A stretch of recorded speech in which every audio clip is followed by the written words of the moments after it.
are going to look at a very interesting subject, and that is of surnames and its history. Today we take surnames as granted. It is the essential part of a name. So it is name, father's name and surname, especially in Western India. In foreign countries, it is name, middle name and surname. But in any case, surname has got a formal recognition. But you will be surprised to hear that surname does not have ancient history. In India, and by that way overall the world, till the 15th century, surnames did not exist. And most of the people were recognized either by their location, that is a village or town, or their profession, which could be goldsmith, locksmith or blacksmith. In fact, that is the reason why Smith is the most common surname in the world or in the Western world. So the location, profession or expertise. Just think of Popeye the Sailor Man, or so and so the Arrow Man, or from the name of their ancestor like Johnson, Thompson. After the 15th century, the formal recognition was available to surnames. If you see in India too, before this time, you don't have general surname. For getting additional information about a person, his Kulanam sometimes would be asked. Otherwise, he would be known by his Varna, by his expertise, by his activity, or by the name of his father or mother, as the case may be. But though they don't have a big history, they have a huge importance, and we'll come to that in a moment. What do today the surnames denote? The surnames denote your traditional profession, like Joshi, Lohar or Pansari. Or Joshi means Jyotishi astrologer, Lohar means blacksmith, and Pansari means retail trader. It can denote your location, like Gavaskar, Patkar or Tadekar. The first part is the village or town you come from, and especially this Gavaskar name or Tadekar name would be given to a person who has migrated from his village, because in his village everybody would be known by that name, and it would not be a special name. It would not have a recognition. Only when he comes to Nagpur or Mumbai or Satara or Sangli, goes to a place different from his actual location, that is where he would be called as Gavaskar or Tadekar or Patkar.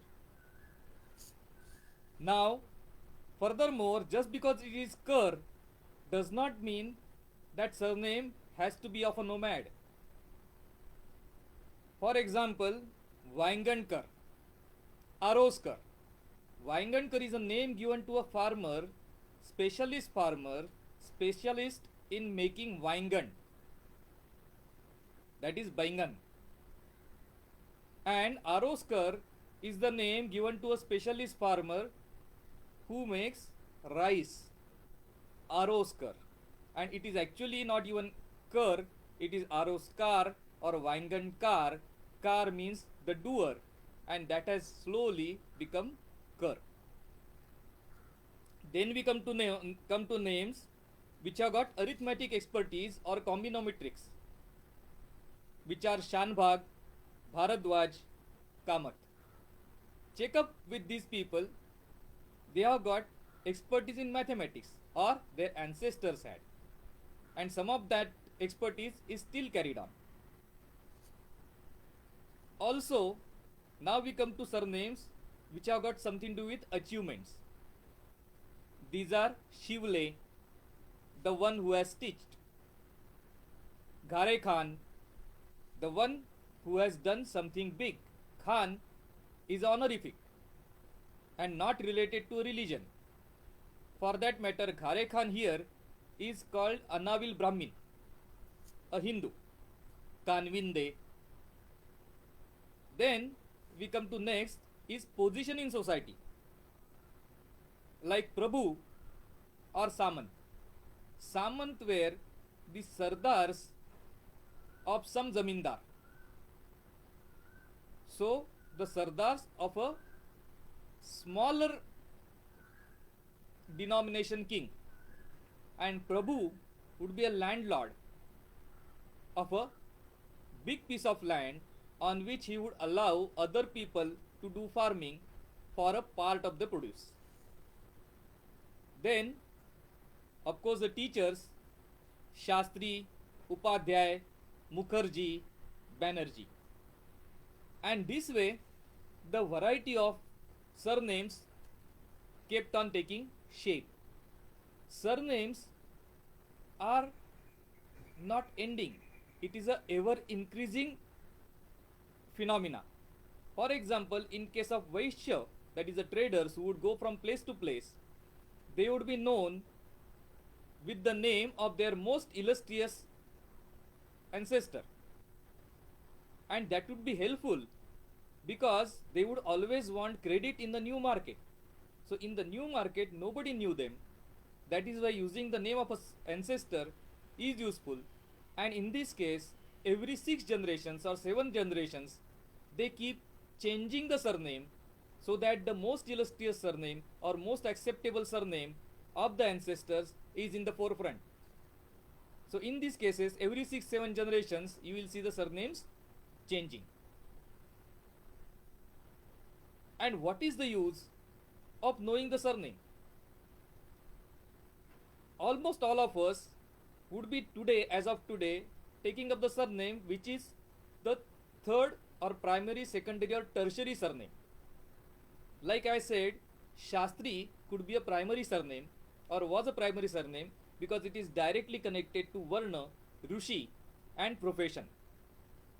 Whereas, say Gavaskar would be a tertiary surname which is not directly connected neither to profession nor to Varna nor to expertise. It is geographic reference. So to find out what is your secondary and primary surname which is generally connected with a Rushi or a Muni or some achievement which has been done in the past is an excellent exercise. And one more outfall of this is not only you come to know the achievements of your ancestors by this exercise, you also get a great amount of career advice or career direction by carrying out this study. If you want to know, if you are curious about your surname, we will help you in finding the root of your surname. Please write your surname and relevant information that you have in the comment box below and let us know. Also, if you have any information which is interesting information about regarding surname, yours or somebody else's, please do write to us. That will help us in our research. So that is all for today. Namaskar.